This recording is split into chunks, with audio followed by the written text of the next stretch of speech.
Oi, boa tarde pessoal, tudo bem?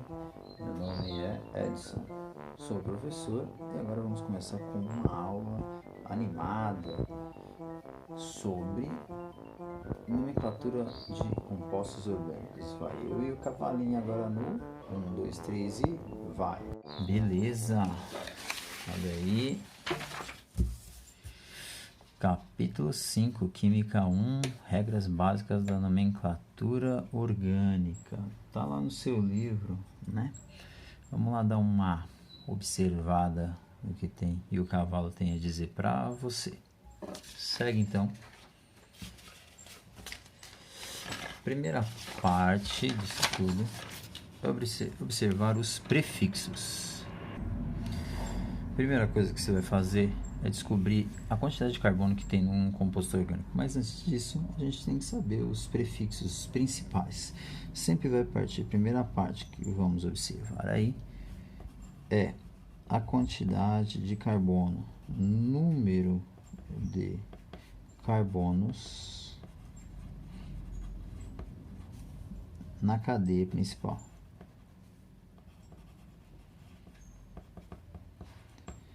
Quando você tiver um carbono, temos o nome met. 2 carbonos, et. 3 carbonos, prop.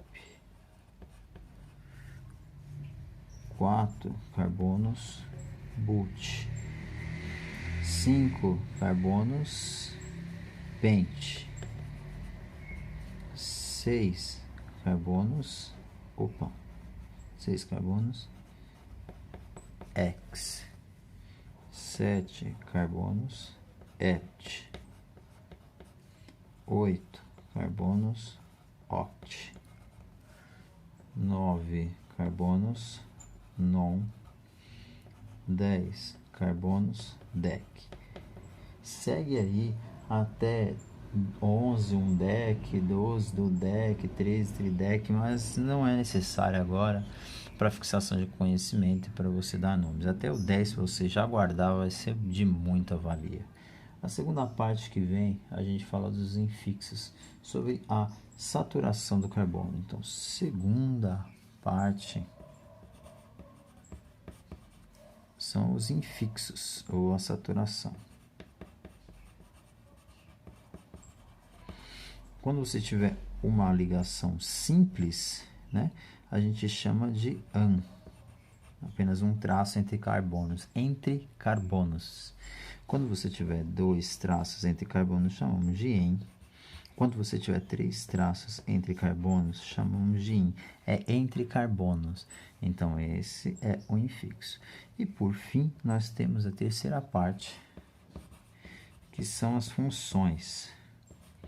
E aí, a gente tem a principal, que é hidrocarboneto, quando só apresenta carbono e hidrogênio. Então, você tem hidrocarboneto.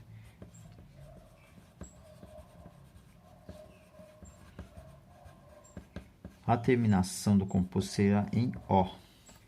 Você também pode apresentar para você aí, quando for um álcool. E quando aparecer álcool, a terminação será em ol. Pode aparecer também para você ácido carboxílico.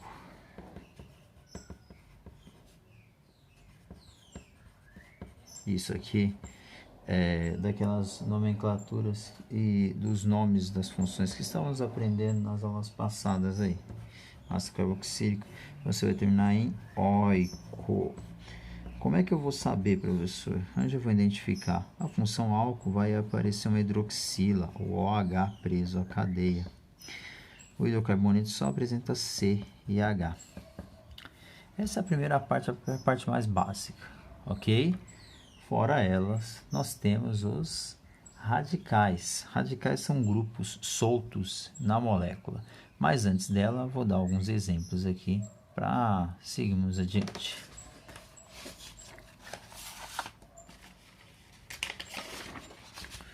Uma cadeia carbônica, né, aberta, você vai fazer o quê? Contar a quantidade de carbono.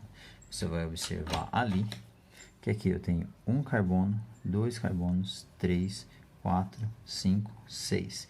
Olhando naquela listinha, você segue a lista, observa a quantidade, vê que para 6 você tem o nome X, então você volta lá e a primeira palavra que você vai escrever é X. Segunda coisa que você vai observar é a saturação, se apresenta uma, duas ou três ligações. Você vê que aqui apresenta apenas ligações simples, ou seja, um traço entre carbonos. Logo, um traço é AN, beleza? Então, aqui você segue completando a palavra, como se você estivesse aprendendo a escrever novamente. Como nessa molécula você não vê nenhum O, nenhuma outra letra, não ser C e H, lembrando que isso aqui é uma fórmula de traço, cada vértice e cada ponta é um C com H, então a gente conhece ele como hidrocarbonetos, então a terminação será em O. Então temos um nome aqui para hexano, ok? Beleza. E se esse hexano, em vez de ser hexano, fosse lá, e aqui tivesse uma dupla ligação, a mesma coisa, você vai contar 1, 2, 3, 4, 5, 6. O nome para 6 é X. Apareceu uma dupla ligação, é o que? Olha lá nas suas anotações que você fez agora há pouco, em. Então aqui vem um em. E como só tem C e H, termina em. Como só tem C e H, termina em O, hexeno. Beleza? Ok? Ótimo. Dependendo de onde aparecer essa dupla ligação ou tripla ligação, a gente tem que colocar a posição dela. Por exemplo, se esse hexeno tivesse com um desenho desse jeito aqui, tivesse uma tripla ligação bem aqui, você vai contar normalmente, né? 1, 2, 3, 4, 5, 6, né?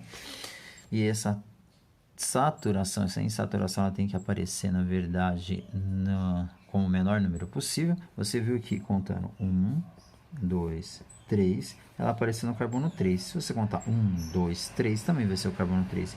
Então, o nome para 6, você já sabe que é X. Você viu que tem essa tripla ligação, volta lá na sua folhinha, tripla ligação quer dizer in. Então, você vem e coloca in. Contudo, se você não colocar nada aqui, significa que esse cara está aqui. Mas ele apareceu no carbono 3. Então, aqui entra o numeral 3 para indicar que ele está nesse carbono. E como só tem C e H, termina com ino. Então, hexino. Então, veja, você tem o hexano, o hexeno e o hexino. Não que todo hexino vai ser no 3. Essa tripla ligação poderia estar aqui, poderia estar aqui. Se aparece aqui, é hexenuino. Ou, se ele aparecer na primeira, você não necessariamente precisa colocar o número 1. Mas da 2 em diante, sim precisa aparecer o número. Beleza, gente? Agora vamos partir para o radical. Caso apareça um radical, a regra muda um pouquinho. Radical, né? É aquele cara que fica pendurado. Ele fica pendurado aonde? Ele fica pendurado na cadeia. Vamos desenhar aqui de novo um hexino. Vamos colocar mais agora. Beleza. E aí vou colocar para baixo aqui uma perninha. Essa perninha a gente vai contar, a gente chama de radical. Esse cara que aparece aqui, ou ele está para cima, ou ele está para baixo, é um radical. Ou seja, um cara que está na sua cadeia, está fora da cadeia principal. A cadeia principal é aquela com maior número de carbonos. E você sempre vai iniciar a contagem pelo radical que estiver mais próximo do início da cadeia. Professor, eu não estou entendendo. Eu não sei o que está acontecendo. Eu sei o que está acontecendo. Quer ver? O cavalo está até aqui para te ajudar, malandro. O cavalo. Sai, cavalo. Volta. O cavalo ficou estranho na câmera, mas vamos lá. Começa daqui, ó. 1, 2, 3, 4, 5, 6, 7. Aí você segue normalmente. Qual que era o nome para 7? Você já sabe que é hept. Ok. Ligações são todas simples, então é AN. E só tem C e H, termina com O. Contudo, esse cara está pendurado. Ele é o radical. Quantos carbonos tem aqui na ponta? você vê apenas um carbono. E o princípio do radical segue a quantidade de carbono, que é aquele daquela regrinha que nós estávamos agora. Para variar, né? Um carbono é match, só que o radical, né? Nessa quarta parte, o radical vai sempre terminar em il. Você vê quantos carbonos tem pendurados na sequência e vai escrever uma quantidade com a continuação il. Por exemplo, se esse aqui tem apenas um carbono, ele é o metil. Então aqui fica metil na frente. Metilheptano. Só que o metil ele poderia estar no 2, poderia estar no 3, 4, 5. 5 não pode, no 5 não pode que você vai contar daqui. Então ele poderia estar em qualquer um. Então se ele aparece no 3, tem que colocar um numeral aqui na frente. 3 metilheptano. E assim segue a vida. Você pode juntar, pode aparecer duplas, pode aparecer seja lá o que for, e você vai fazer assim. Beleza, gente? O vídeo está ficando muito grande, acho que dá uma pausa aqui, senão vai ficar bem chatinho. Até mais, eu aguardo as dúvidas aí no portalzinho aí do Classroom.